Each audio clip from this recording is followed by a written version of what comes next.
Ladies and gentlemen, welcome to the Above the Bar podcast, where each week we belly up to the bar with a new guest, find out what they do, who they are, and what makes them great. So sit back, relax, and enjoy.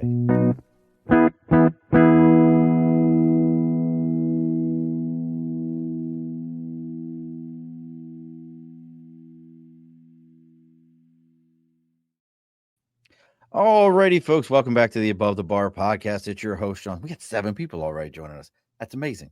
They're probably all your friends.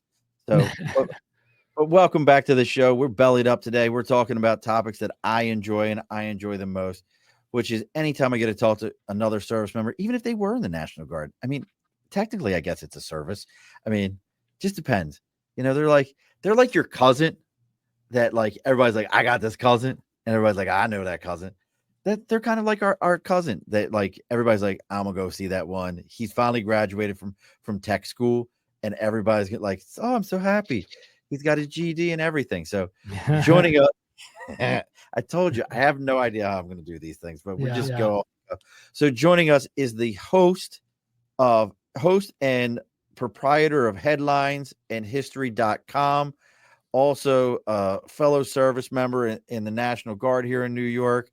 Are you still a trooper? Are you still part of the troopers? No. So it wasn't trooper. It was New York State Attorney General's office, but it was still statewide. So people get that kind of mixed up. I do. And doing all those things. And John, I normally do this beforehand. I make sure I can pronounce people's last name. So we're just going to go with how bad I butcher your last name right now. It's Jon Molik. Go ahead. That's good. Good enough. How bad did I butcher it? That's all right. It's Molik, but you know. Molik? Okay. I mean, look, I tried. I mean, I gave it a shot. Hey, you are a Marine. What do you want, right? Listen, I still don't know where the crayon eater thing comes from. I was going to say, do you need a crayon? You can write it out. Well, you know what? What's funny is the whole crayon, like we'll get into that for real quick before we do all the house cleaning stuff. I have no idea where the crayon thing comes from. It is post my time, but sadly, I understand it. Yeah, that's good. It's like people are like crayon eaters. I'm like, you mean like jarheads? Like, I don't get it. Like, but none of them know who Jughead was. Like that. I'm showing my age. Some of the younger. Sure.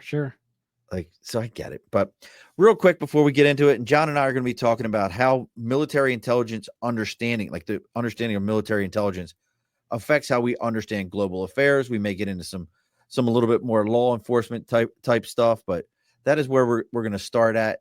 Remember, folks, if you're finding me through John or John through me, please take a moment, hit that like button, share, follow, do all those things. It really, truly does matter. It's how we grow. It's how he grows, his network and my network.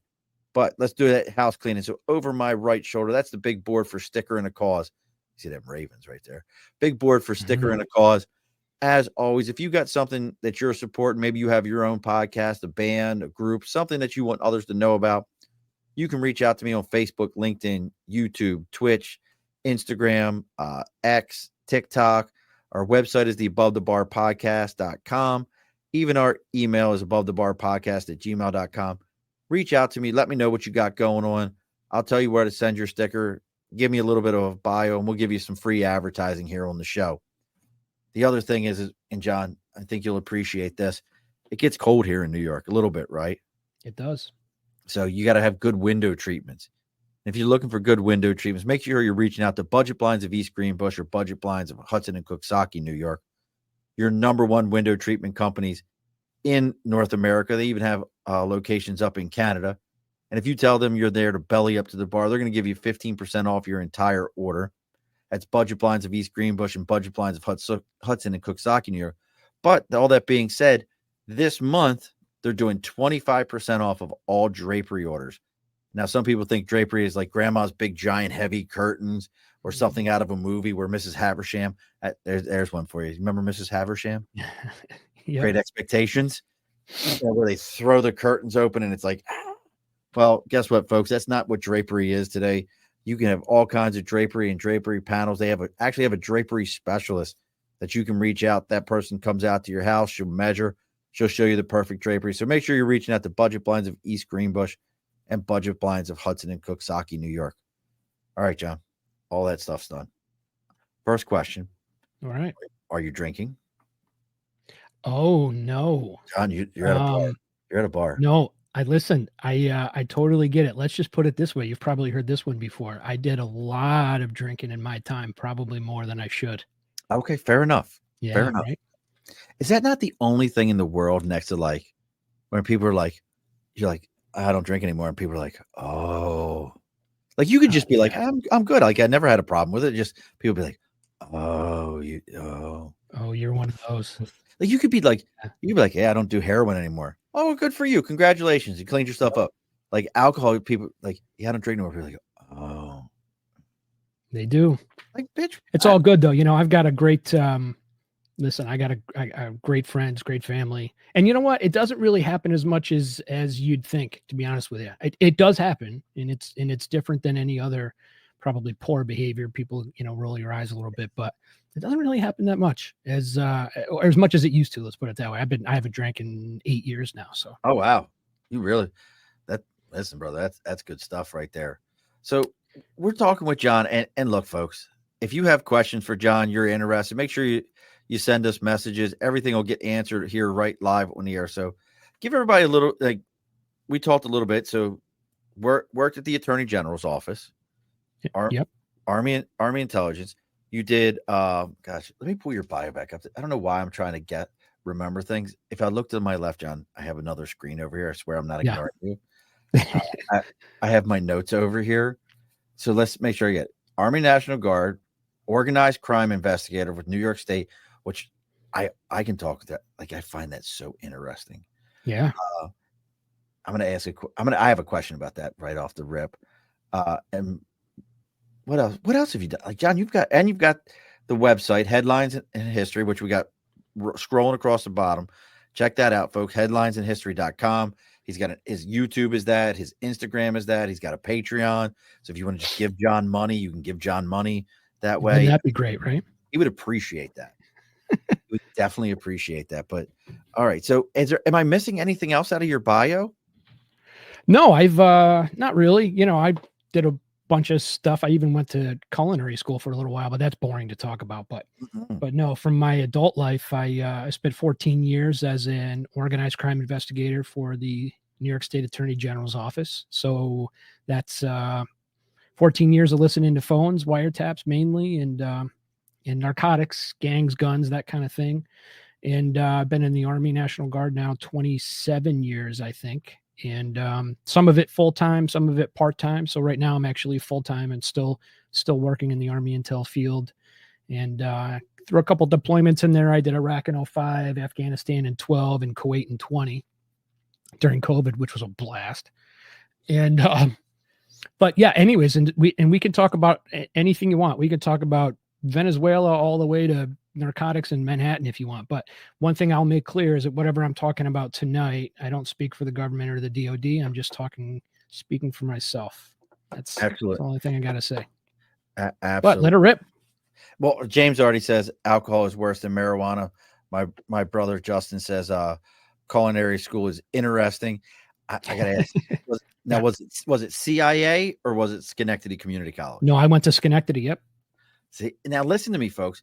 I'm going to tell you honestly, I think I would put Schenectady Community College up there with maybe not a CIA complete level, but they've got a brewery school in there. They've got a distilling school in there. They've got the culinary school in there.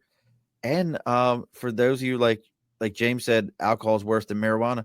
They now have courses over there where you can learn about growing and that entire marijuana thing piece to it. So, well, you know what? I'm going to start with your experience with I'm going to tie kind of your organized crime into some of the intel stuff, because let's do it. I've heard from people that I know that have, been wards of the state. They've had long-term hangouts, that some of the gangs that we might see on TV nationally may not necessarily make it here to New York. New York's very like I've always heard, like Aryan Brotherhood, not a New York thing, not around here. They don't make it here for whatever the reasoning is. But how much has your experience with the organized crime and the gang piece to it affected your understanding of military intelligence? And you're sitting there going like, oh, wait a sec, this gang is somehow tied to this overseas terror type thing? Oh, that's actually a great question because I can answer so many things out of that one. So let me first just say you've got the organized crime threat landscape correct when it comes to New York. So a lot of the national gangs don't have a big presence here. When I did, I was on the job from '08 to 2021, and we only did one blood gang case that was an actual nationally recognized set here in the Capital District because they just don't operate here. The gangs that we have here are local. They're Albany gangs, Troy gangs, Schenectady gangs, and it's all like localized beef stuff. So when people are thumping on each other and they're shooting at each other, it's usually a local thing. They just don't have we don't have that big presence, at least when it comes to gangs of that nature. Now down in New York City, where the Organized Crime Task Force also operates, I worked out of the capital region, didn't do much in New York unless I was going for sources of supply that we're supplying up here. And in New York, they don't really have a lot of organized crime in the sense of the old wise guy crime that you would think of. That did happen years ago, and there's some of that that's still around. It would be wrong of me to say it doesn't exist, but that old Italian organized crime stuff is much, much less than it used to be. A lot of that has to do with the ability to conduct investigations differently. On the federal side, we have the RICO statute, which is really, really challenging for organizations to get away from. And then the New York side, we have something called enterprise corruption, which is a New York state charge that operates just like the RICO statute, where you can put charges on leaders in organizations, even though they may not be committing a specific act, right? You just have to prove that it's their intent. So now to your next question about the connections between military intelligence, meaning foreign stuff, and then local. The last case that I worked was a fentanyl case, and it was a fentanyl pill case. Oxy 30s, they had fake Oxy 30s. They called them blues. And they were bringing in, the one individual we were going after was bringing in hundreds of thousands of these things across the border from Arizona. Long story about how the whole case came about, but that's connected directly to Mexican organized crime and then Chinese organized crime. And then I would even go as far to say that it's not only Chinese organized crime, but there's a connection to the CCP, the Chinese Communist Party, because nothing exists in China without the CCP knowing. And so, 100%.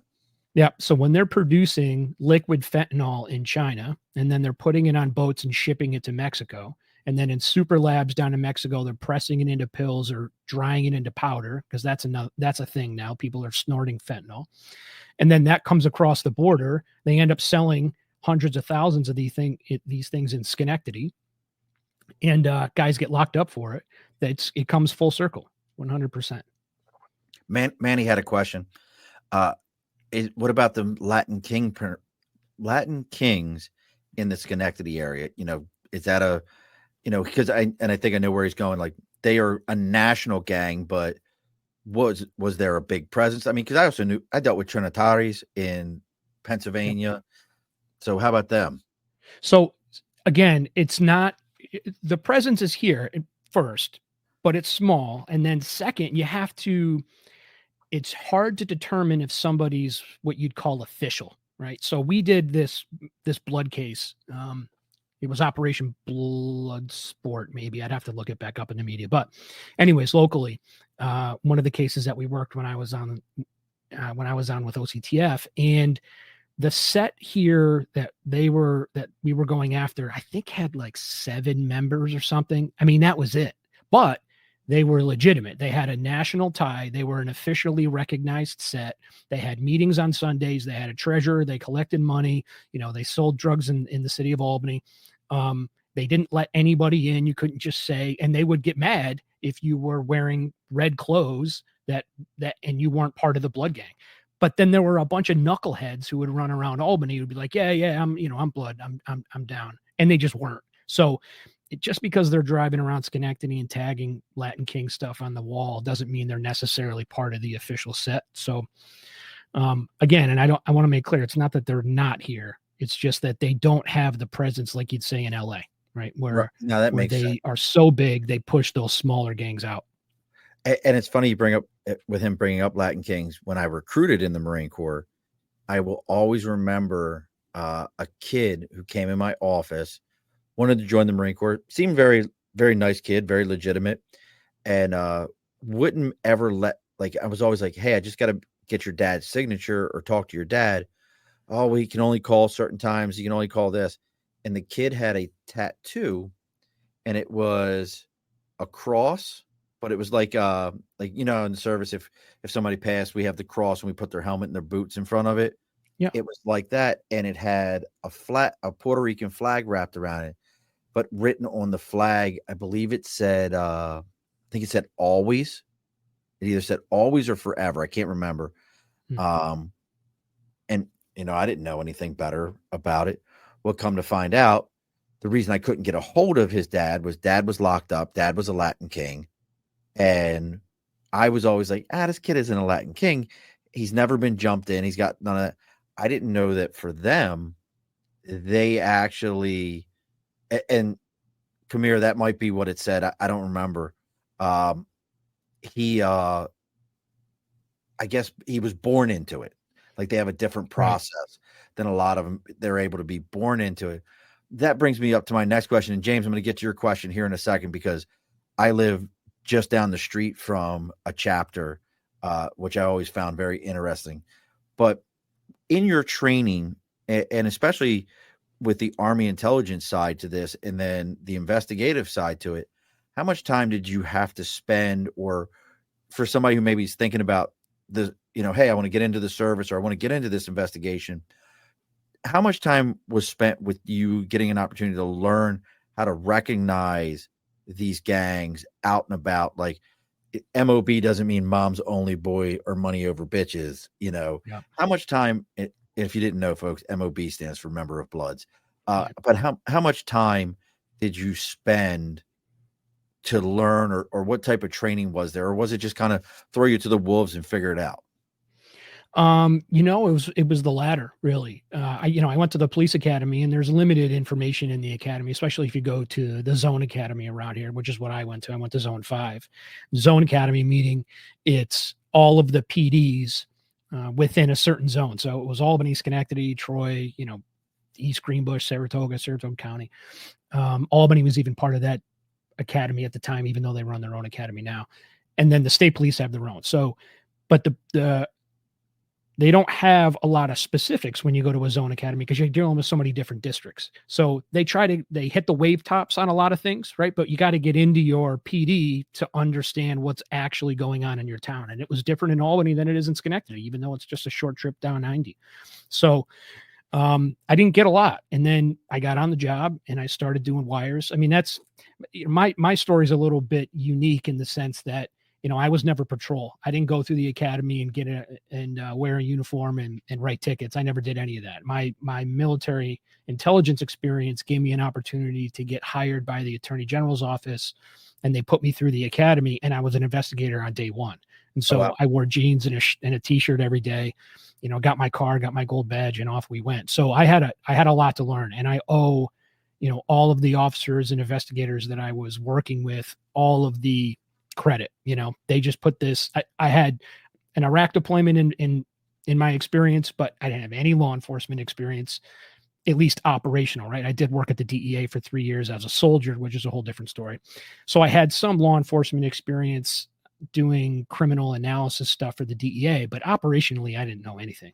And so these guys and gals from Albany PD, Schenectady, and the investigators at the AG's office, they just took me under their wing and just showed me everything that they knew. And it, and even when I was done in 14 years and I decided to leave and go back full time with the Army, I still didn't know, but, right. The day I felt relatively comfortable being able to identify behaviors on a phone, certain behaviors on the street, what people were doing, how they were talking, how they were walking, 3 years probably. Before it wasn't like an instant kind of thing. Now, we're getting some great questions, and I've got a ton myself. And look, folks, if you're looking to find out what Jon's got going on, make sure you're checking out headlinesandhistory.com. If you're catching him, please, I see a bunch of us watching right now. Please give us all a good like and a share and a follow for both of us. We'd appreciate it. for yourself though, and I think this is something, and I know Manny's another Marine like myself, that I think this is really important.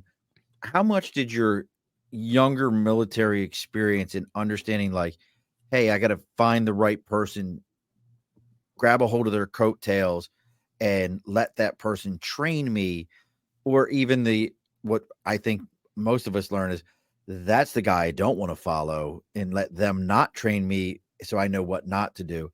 How much did that translate for you from your military experience to your civilian experience? Yeah, I would say nearly completely.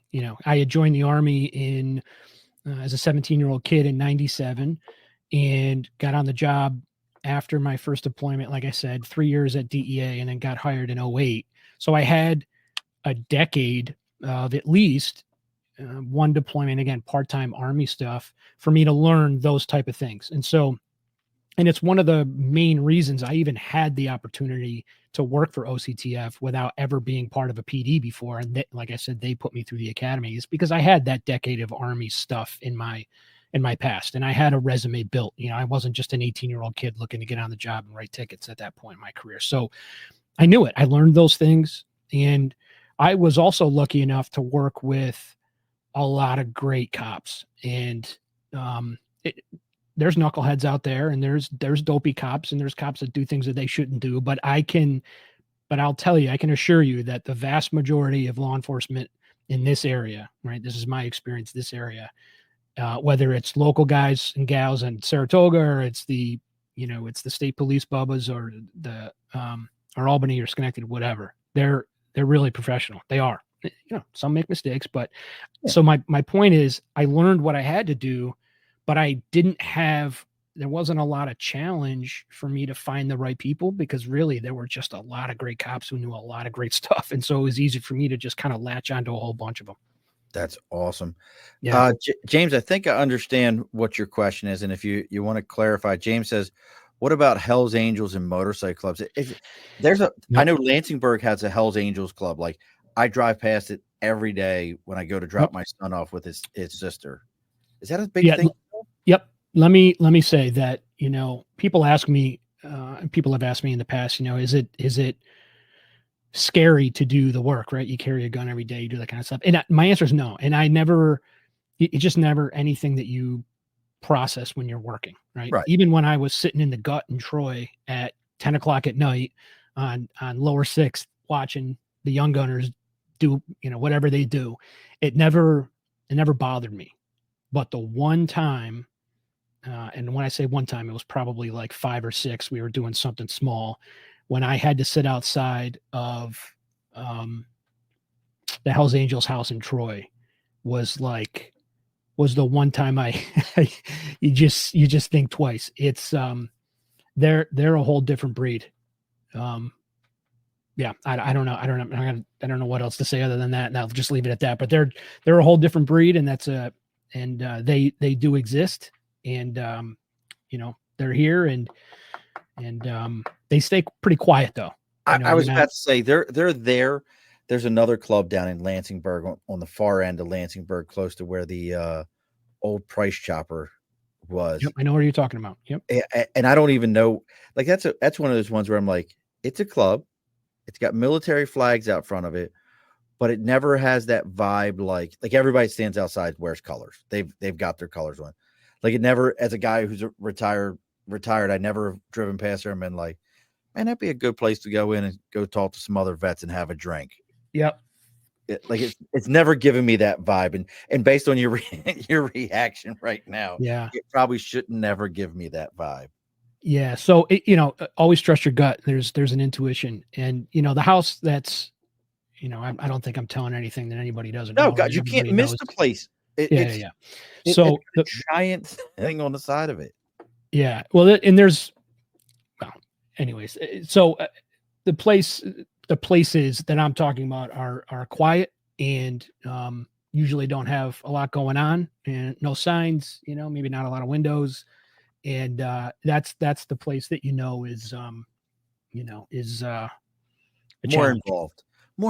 Put it that way. And then Manny had an interesting question. I like this one.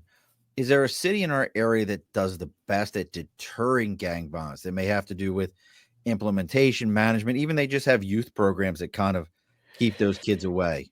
Yeah, good question. Well, first of all, I don't.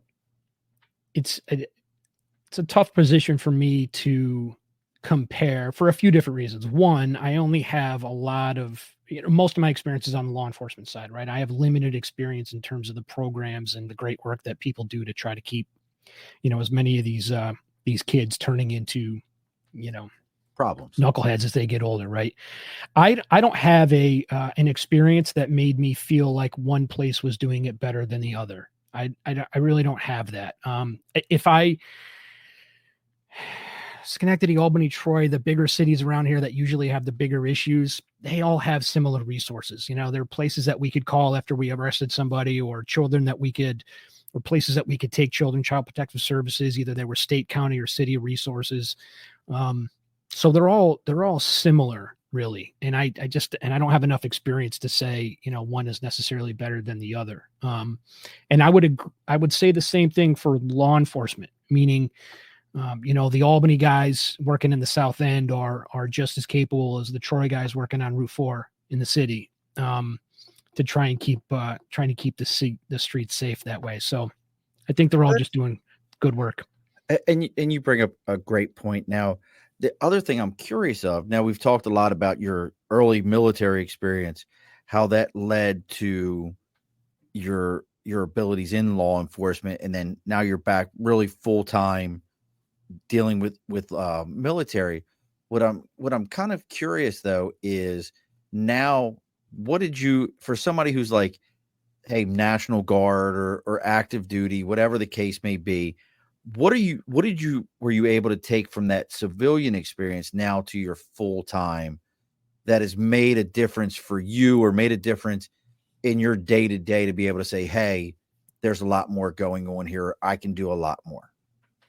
Yeah. I'd say two things. So in the military intelligence field, one of the challenges that we have is that the work is so complicated that there are so many soldiers, Marines, whatever it is, sailors doing the work, that it's compartmentalized, and you only get to see often a small slice of what's happening in terms of the entire intel picture. And then you very rarely, unless you're working in a certain area with certain groups, very rarely get to see the operational side. You very rarely get to see what the intel does and how it affects the battle space directly.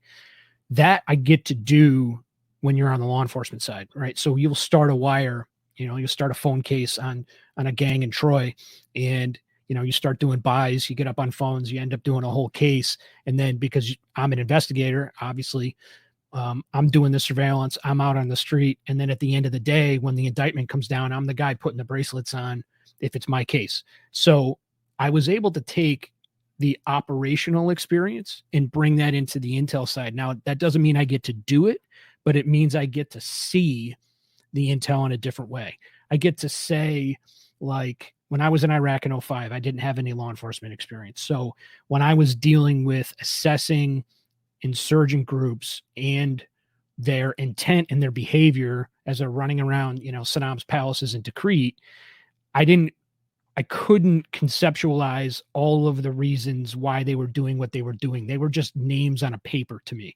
But when I got done doing what I was doing on the job, it humanized things. So it gave me that perspective when I then hit the box in Afghanistan in 2012 and was doing a different job than I did in 2005. That was actually much more closely related to my law enforcement job. Gave me a different perspective. Plus, it being able to be on the job as an investigator and doing all of the different intel disciplines, right? So on the intel side, we would do something called SIGINT, right? That's in signals intelligence. And then you'd have geospatial stuff, which is imagery intelligence and data on top of it. And then you have human intelligence, where you're collecting information from humans.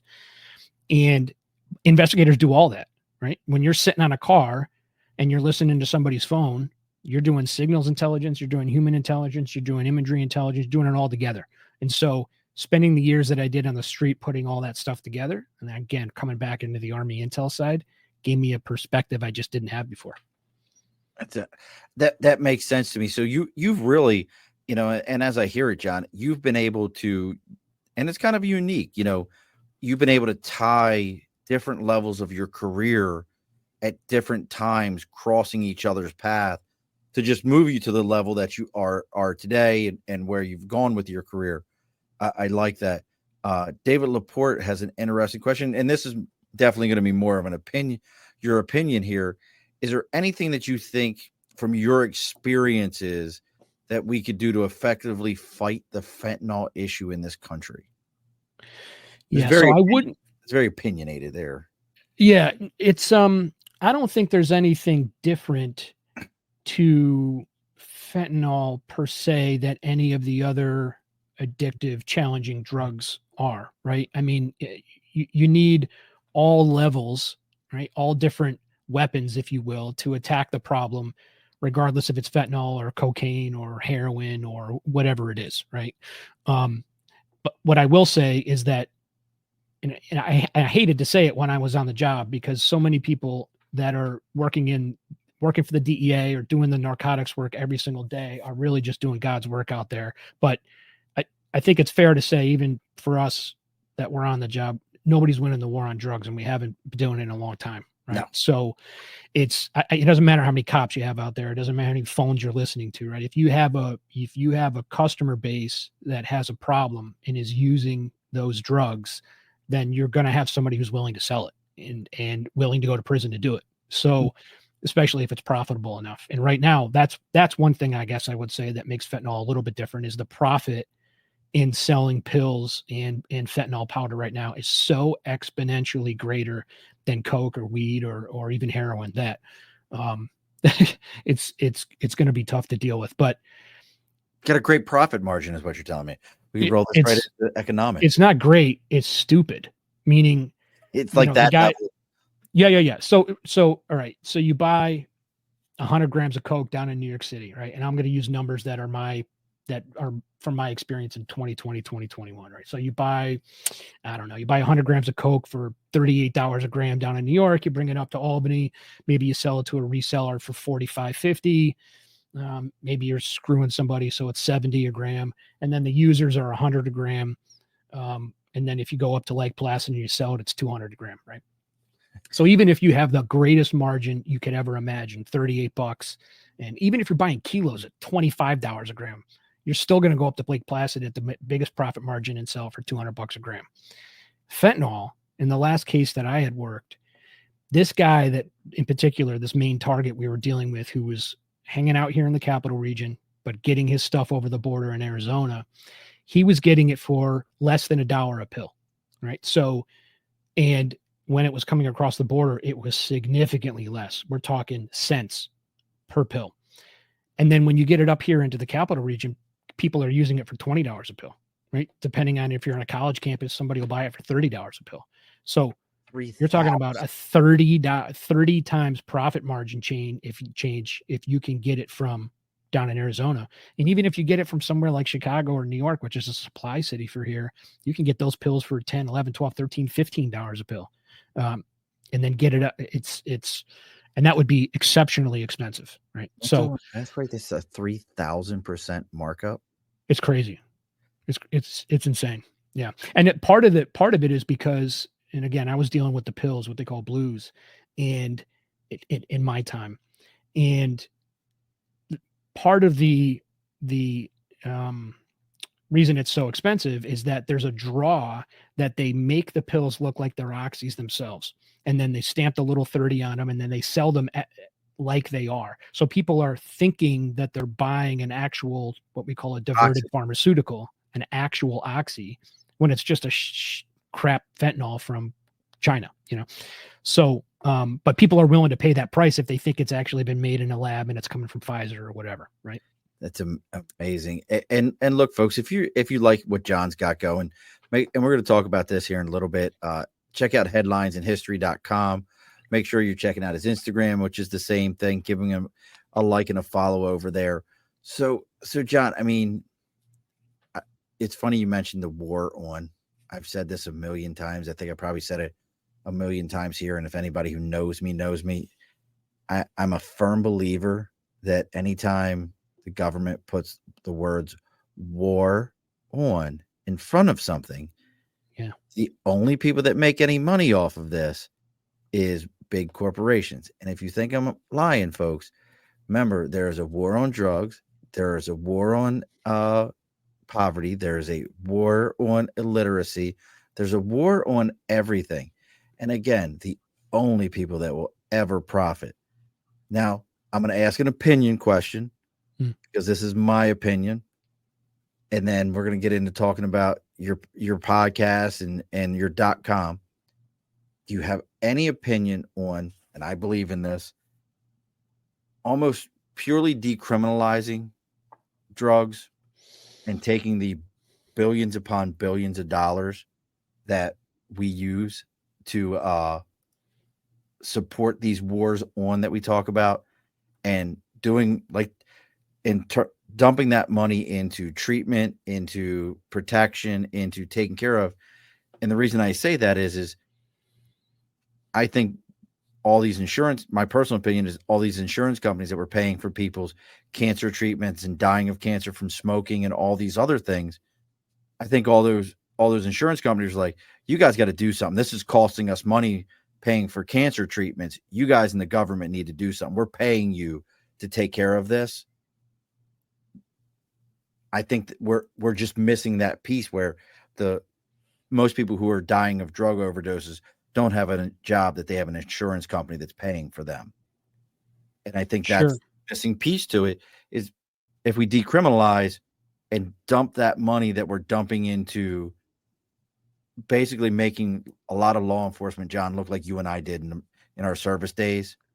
And we dump that money into treatment and facilities and those type of things. I think it would make a bigger effect, but I'm curious of your opinion because you were there on that line. You saw that line. I have never seen that line. Yeah. So I don't think there's a black and white answer, and I'm not saying that as a cop out, right? Because, there were certainly a lot of people that I came across when I was on the job that were addicted and, ended up in prison and then ended up getting better, getting clean. A lot of people didn't even end up in prison. One of my favorite stories when I was on the job was somebody that we ended up, a female we ended up arresting. I ended up arresting, but I didn't have to put her away. She got clean. She did some work for herself, and she ended up being an addiction counselor, as a matter of fact. I found out years later. But so those things are true. And even law enforcement, it's not just a hammer. You know, there are people out there that are working within the law enforcement community that are doing things like helping people like her out, which just makes everybody safer. It's good for her, and she's not buying, which means less dealers, all that kind of thing. But I will also say that I would agree with you in that the emphasis should be on treatment. We can't get rid of the enforcement, but there should be a greater emphasis. And I do think, because I've done some reading on this, I do think that some of the approaches that the European countries are taking should be considered more strongly here in the U.S. than we are. Portugal, for example, has a really great program. Yes, that's what I was thinking of. Yep, they've been pretty successful. Now I get it. Portugal's a small country. They don't have the same issues that the United States has. I got it. I'm not saying it's the same. It's not a monolith, but the way that they approach from a moral standpoint, the way they treat people who use drugs and end up becoming addicted is very different at times than the way that we treat them here in the US. And it's not like free heroin clinics where people can just go down and buy heroin and then go back to their house or whatever. They really have these programs where it's tied in with enforcement, but it's not about putting somebody in a prison cell. And they do things like, after they get out of treatment, for example, they find them a job, they being the government, they find them a job. And what they do, though, is they have a program with businesses that are looking to hire people, but the businesses don't want to hire former addicts, right? Because they end up becoming a risk. But what the government does is it offsets the salary by 50%. So if it's a $20 an hour job, the government pays for 10 and the business owner pays for 10. So it's 50% of their normal salary. And it entices them to bring these new people in to get these people jobs so they can get back into working, right? Instead of people who get out of prison after having a heroin issue, they resold heroin for a couple years, right? Ended up getting caught with a half an ounce. Now they're doing 3 years upstate. They get out. Now they're a felon and they're never going to get a federal job. Nobody's going to ever want them, and nobody They're never going to work, right? That's not fair.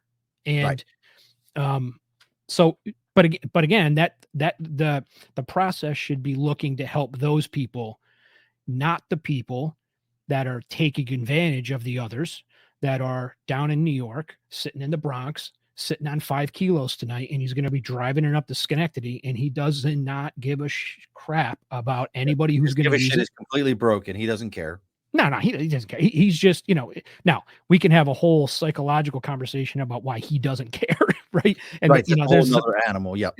Right. There's a whole nother, but the enforcement matters for that guy, right? I mean, we got to deal with that. We're not pulling him out of a car and saying, I'm going to send you to rehab, right? So, and I hope that doesn't sound like a cop out, but it's just not black. No, it doesn't, because you know what, and Chris Paul and Kamir were having a good conversation about some of this, and Oregon has, I don't know if they did full on, Chris, like, hey, everything's legal out there in Oregon. Yeah. But I know they decriminalized a lot of things. But it's always just been an opinion I had, like, hey, why we've always, how many times you've heard an ounce of prevention is better than a pound of cure, and Sure. Sticking a guy who in jail who's been sticking a needle in his arm, you're not making him any better for when he comes out and he's like, now I still can't get a job and I still can't work, and I'm still in the same mental headspace that I was in before. And folks, we're getting close to closing the bar here soon. So if you have questions for Jon, you want to know about other things that are going on, because we're getting ready to talk about his show, headlinesandhistory.com, and what he's got going on there. Because I love history. I'm a huge, I love history related stuff. I'm a big fan of Wandry. You listen to any of the Wandry podcasts? Mm-hmm. They got good stuff there. So, but if you got questions, let us know. It sounded like you had one more thing for me on that topic, though, Jon. What was it? I just wanted to say, like, one more thing about the drug thing. So my Portugal example, there wasn't a decriminalization in the same way that you may think about it, right? It was, if you were using and you had to report, and you ended up, I don't know, being forced to go into treatment, right? So they just sent you to like a facility that was a treatment facility. You just didn't end up going into the county jail, but you couldn't leave. You had to go there, right? Yeah, so you were there. Police would take you there, and you had to stay there. And again, these were just for the users. The law enforcement had to differentiate between the source knuckleheads down in the Bronx, right, and the people who actually had a problem. So you'd bring these people there, and they would have to meet like these 100 different qualifications and steps. And if you didn't meet these things, then you couldn't leave. And now it is true that there were times, depending on when you made it through a certain point in the program, that you would be not held to a legal account if you fell off the ladder and you ended up using again, or if you just absolutely couldn't get through without using, then you would have a government sponsored use place, but it would be inside of that place you had to stay, this like locked in facility. You know what I'm saying? So it wouldn't be like you found somebody on the side of the road, they got a heroin bag on them, and that's decriminalized. So you just let them out so they can go steal again another candy bar from Walmart, and then they continue, right? That's not the process. They understood, at least in Portugal, that wasn't the way to attack the problem, right? So my point, I don't have the answer clearly, but did we ever do that here, though? Do you think? Well, that's what I said earlier, is that the United States is different, and I don't think we ever do it. It's just not the same. And Portugal's very small, and they have a different culture. So I'm not saying that. Oldest border in the world, the oldest standing, same Portugal border. and Spain. Yeah, like they're Portugal as a country, as a landmass, is the oldest in the world. It's been the same since like the year 1100. It's something crazy like that. Yeah. Like, don't ask me why I know that, but that goes right into talking about. So tell us a little bit about history, or headlinesandhistory.com. Yeah, boy, I'm still, I don't want to say I'm still trying to figure it out, but I guess I would say I'm still trying to hone in exactly what I want to do week in and week out because I'm changing a little bit. But there is an overall theme, and that is that there's plenty of history podcasts out there, and there are plenty of news podcasts and outlets out there. What I'm trying to do is fit into a space that's in the middle. And so the people that want to watch the nightly news, right? And they do watch the nightly news, but they want a little bit more, but they also don't want to be a history professor. So they say, for example, they're sitting there and they're watching what's going on between, Hamas and the IDF in Israel. And they watch the 3-minute cut on the evening news. And then they're like, yeah, but why? What's really going? Man, I want to know a little bit more. Why is Iran shooting at them? And what's this whole thing about Hezbollah shooting into the north of Israel? But again, they don't want to go to the store and buy a book and read 500 pages. They just want a little more. And so that's what I'm trying to do with the show is talk about foreign affairs and military conflicts that are happening now. So obviously there's a lot of talk about Israel. There's a lot of talk about Ukraine. There's talk about Haiti. Iran is a big issue. And then we'll talk about those concerns that are happening now. So it's in the news, but then I'll bring in a historical perspective to try and give more context and an explanation of why the issue is happening today, because all issues happen today based on their history. My most recent episode, for example, just came out today. As a matter of fact, I was talking about Kursk, which is what anybody in my world, the foreign affairs world, is talking about, because Ukraine just turned down the offense and went into Russia. It hasn't happened since World War II. So I couldn't count how many shows I've listened to or articles that I've read in news, listening to pontificators talk about what that matters, why that matters to Putin today, and why it matters to the world, and if it's a good thing or bad thing, whatever. But I didn't hear one person say, hey, has that ever happened in the past? And let's draw from something similar that's happened so we can look at the future and see this is maybe what's going to happen on the end of that. So I spent 15 minutes on my episode this week talking about how that operation into Kursk related to Trenton and the crossing of the Delaware in a certain way, but it really related to the Incheon landing in Korea when MacArthur led that in 50 to 53, and how those parallels between Incheon and Kursk of today, how many similarities there are, and what that means for the current fight, and if that means there is a turning point, or if this is actually changing the war, or if it doesn't mean anything. And again, so that's kind of what I'm looking to do. But I do sway a little bit. I mean, I did 4 or 5 episodes on my first deployment to Iraq, and talked about what it was like to get up to Fort Drum and spend 7 months up there, and then get into country and dealing with the elections in Iraq and finding Saddam and all those things. But then again, the historical context of why we were even there. What was the political process like? What was it really like to be there when you saw Iraqis with black ink on their finger? That kind of thing. So that's what I'm working on. But see, that's a huge thing right there. And that ties into what we're talking about here with military intelligence and the understanding of global affairs. I can't tell you how many times you're somewhere, or, I knew a Marine that was someplace, and I went and called him up and I went, was this? And they're like, no, man, it was nothing like that. The news blew that out of proportion. It's like when you see the news reporter and he's standing up to his chest in water, and he's like, the flooding is out of control here. It's unbelievable. Yeah. And the guy, like the little old lady, like walks right around him, like, why are you standing there? Like, sometimes it really is like that with the news. And it's interesting you talk about that. Please do one on the Philippines. I don't think people understand at all how much time the U.S. has spent in conflict in the Philippines. We don't talk about it because we have such a large Philippine American population here. It's almost like we don't want to have that conversation. But I mean, you may know this. I would assume like, we fought terrorism in the Philippines during the first parts of 9/11. There was a large terrorist organization. I don't know if it was ISIS. I don't know what their name they go by, but in the Philippines, there's a big war called the Philippine Insurrection. There's a lot of shit that went on there. Like, can people reach out to you and be like, John, cover this? I'm really interested. I want to see your perspective. Can they do stuff like that with you? Yeah, just shoot me an email. You can contact me on the website, or my email is johnmolik@headlinesinhistory.com. And Yeah, absolutely. As a matter of fact, I've got a buddy who's in the Guard with me. He's a captain, and he's a big history buff. And he reached out to me the other day and said, "Listen, my favorite thing is the Cuban Missile Crisis. I got to come on. Let me come on, and we'll talk about the Cuban Missile Really? Crisis." I'm like, "Okay, buddy, let's do it." And but yeah, I absolutely. If it's relevant to the people that are listening, then yeah. I do try and focus on the things that I know and I have more experience in, right? I have experience in the Middle East, and I try to focus on things that are the hottest topics. So of course, Ukraine is a big issue, and Israel is a big issue, um, but not.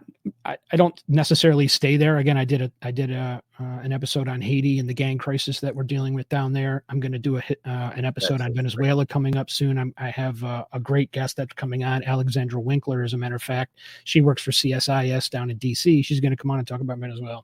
So, but yeah, I mean, they can.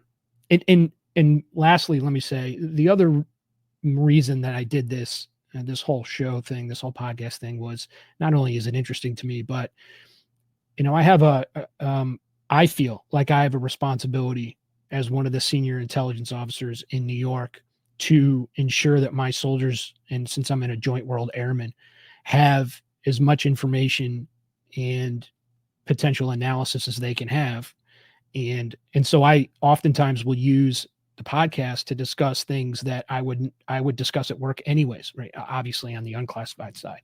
But so I have opportunities to, when soldiers ask me questions about, hey, what happened at this point and why did this matter? I can say, hey, go back and listen to episode 13. I talk all about what it was like to be in Iraq in 2003 and what are the political ramifications and whatever, right? And what was the narcotics issue, the opium trade issue, like in Afghanistan, right? Just go listen to episode whatever. So that's a whole nother goal of what I'm doing. I like the sense of that. And you kind of just made me think of something. Is there anything on that global scale in a more of a modern sense? Because I think a lot of what you're dealing with is probably within the last 150 years. Yeah. Type of stuff. And we're not going back to ancient Rome and how roads were made and they affect the way the world is today. Sure. But is there anything that you've run across where you're like, hey, I didn't realize how New York State tied into this global situation? I'm not referring to 9/11. We all know how that works, or the blind sheik. I think most of us know how that works. But have you run across anything where you're like, son of a gun, I didn't realize that somebody from New York or, this family was affected and how that pulled together? Yeah. So there's a couple of easy, there's one really easy answer, and I would say it's Saratoga in the sense of the revolution, right? I mean, how much of the Revolutionary War was fought in New York and up and down the Hudson and down in Manhattan and Fort so Edward. Yeah, of course, right? And Ticonderoga and all of that. So, I mean, that's the easy button. That's a slow pitch all day, but I would say one that's not often thought about. There are a lot of knuckleheads, a lot of nutcases that came out of upstate New York. what do you mean? You can tie back, and I hope I'm not offending anybody by saying knuckleheads and then tying this in, but you can obviously Mormonism, which some people consider not even a religion. I know a lot of people do, but some people don't. And they're if you look back, Mecca's here. Like they found here to upstate.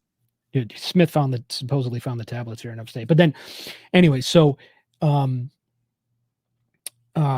Quakers have, which are, again, they were considered cultish from the general Protestantism of. Were they really? Americas. Oh yeah, from the cultish might be strong. Let me at least say a minority. Okay, you have the Protestantism, the Protestants that are coming from overseas. Obviously, there wasn't a lot of Catholics in the beginning, but there were a heck of a lot of Protestants. And then you have the Quakers, which were small. And that's not to say that they didn't end up having a community, but initially, early on, they were considered the outsiders of the Christian landscape. All right. And then you have McVeigh had ties to upstate New York. There was like, did he really? Oh yeah. Then you have these wacky sex cults that came from upstate New York, and I actually wrote down notes, and I want to do an episode on that. I don't have all the details to give you today, but anyways, just there are whole websites dedicated to like what upstate New York has produced in terms of like the outsiders for so long. It's kind of crazy. I never knew McVeigh Yeah, he had ties to We're upstate. talking about Timothy McVeigh, the Oklahoma bomber. Yep. I didn't know that he had ties out this way. Interesting. I mean, so I mean, do you have I got to ask real quick. We only got a couple of minutes. Degree in history, anything, or just a passion? Just read. I have a bachelor's, but it's not in history, and but I took history courses and stuff. But Do you have a useless bachelor's? Let me know. Do you have a useless bachelor's? Yeah, just a liberal arts bachelor's degree. Okay. Yeah. I mean, listen, a lot of it. Listen, hint, folks. I own the budget blinds that I talked about at the beginning. I have a bachelor's degree in human resource management. There you go. Yeah. Yeah. So listen, it allowed me to become a warrant officer, which is what I am today, and in my rank. You're in the woe mafia. Yeah, CW4. Listen. Oh, and you're a woe 4. You don't listen, folks. And I mean this with all the love in my heart, John. You don't do shit. Now listen, I will say woe mafia that listen, there's a real culture behind warrant officers spending some time in the corner, smoking cigars and drinking coffee. No doubt about that. But they actually, jokes aside, at least the Army has really put a lot of emphasis on changing that. As a matter of fact, you might not know, but all warrant officers now are commissioned in the Army. And I didn't know that. Yeah. So we all used to be appointed. Now we're all commissioned. So we oftentimes, I don't want to say often, sometimes we have responsibilities that are similar to what you would consider your O grade officers. They even put warrant officers in company command billets when we were really, really busy, say 05, 06, 07, when most of us were downrange either in Afghanistan or Iraq. Anyways, and the position I sit in today is typically a position for an 06, and I do it as a W4. So I'm busy. A little bit. Busy. You'll appreciate this story as we're getting ready to close everything up, folks. And again, make sure you're checking out what John's got going on at headlinesandhistory.com. So, an organization I belong to, I can see the guy's name. His first name was Phil. He was a real gunner. And for those of you who don't know your military history, there is a rank within the Marine Corps. I don't know what other branches have it, but within the Marine Corps of a true chief warrant officer gunner, which means he wears that's correct the CW05 ranking on one collar and a bursting bomb on the other. He is considered as a weapons expert. He knows all the guns, all the bombs. He knows it all. And Phil was in a meeting, and there was another chief warrant officer there who was like a CW03, legit, like good. And he always says, whoever the CO was there just used to, and this happens in the Marine Corps where they just refer to all chief warrant officers as gunner. Hey, gunner. Yep. This is like a thing. I don't know if you've experienced this or not. And I did actually, because I went to school. I'm sorry to cut you off, but I went to school at Huachuca years ago, Intel school, and I ended up doing. I was involved in a class that had a warrant from the Marine Corps, and it was a female. She was not a gunner, but they called her gunner. Just what they called her. Anyways, go ahead. It's a very common thing in the Marine Corps, and I'll never forget him telling this story that the CO of this unit, full bird colonel, was like, "Hey, gunner, you got?" And he would stand up and he'd be like, "Sir, I don't really." And this other warrant officer would stand up to answer, and he'd be like, "Oh, I thought you were talking to me," because he was pissed. And then sit back down. And he said this happened about 2 or 3 times, and the CO was like, "Chief warrant officer, blah blah blah. Why you keep saying?" He said, "Sir, let me explain something to you. There is one gunner in this room, and that's me, not him." And the other chief warrant officer was kind of like, "He ain't lying. Like, I know you're talking to me. I know how you refer to me." And this colonel was like, "Got it, understood, tracking." Exactly. Yeah, it's so good to talk to other services. When I say tracking, my wife had to learn that term. When I would be like, "All right, I get it, I'm tracking." She's like, "What are you talking about?" Right. So, look, folks, one last time, we're getting ready to close the bar up here. If you like John, you like what he's got going on, please check him out on headlinesandhistory.com. Headlines and History is also his Instagram. See what he's got going over there. He would like all of us to donate $1 million to his Patreon each. This way he can go ahead and retire out completely. get his own island in the middle of nowhere where nobody can beat him. What is this? Sean looks like his mother and me. I guess, Paul. Hey, that's a pretty beard, though. I like Paul, it. just so you know, for those of us that can grow facial hair and have hit puberty, thank you very much. I appreciate that. Yeah, nice. And this is pure au natural. I appreciate that. Thank you there, Kamir. I appreciate you hanging with us.